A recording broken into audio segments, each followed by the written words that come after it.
কিরে আমার বেস্টি কই? দুজনে তো একসঙ্গে টপকালাম। আমি চলে আসলাম আর ও এখনো আসলো না। কোথায় গেল? এখনো এসে পৌঁছায়নি। দাঁড়াও ফোন করি। হ্যালো হ্যালো বেস্টি, তুই কোথায় শোনা? এই তো গেটের সামনে। তুই কোথায়? কোথায়? গেটের সামনে তো আমিও দাঁড়িয়ে আছি। কই তোকে তো দেখতে পাচ্ছি না। চারিদিকে কেমন আগুন, কালো দরজা। আরে পাপিষ্ট, তারপরে তুই নরকে গেছিস আর আমি স্বর্গে। আর চারদিকে কি সুন্দর ঠান্ডা, তুই জানতি? দেখ বেস্টি, আড্ডাটা একটু কম করে মারিস। এই দেখ এদিকে ডোমরাস আমাদের জন্য তেল গরম করছে। তুই কোথায়? তাড়াতাড়ি আয়। মা কালীর দিবি বলছি বেস্টি, আমি তো স্বর্গেই দাঁড়িয়ে আছি।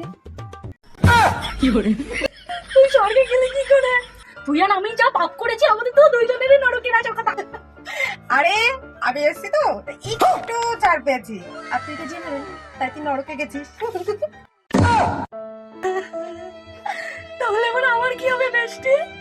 ঠিক আছে বেস্টি, এখন একটু রাখি। হ্যাঁ, এখানকার দেবতারা যে সুন্দর হ্যান্ডসাম, পুরো যা একটু ফল মিষ্টি খেতে ডাকছে, একটু খেয়ে আসি।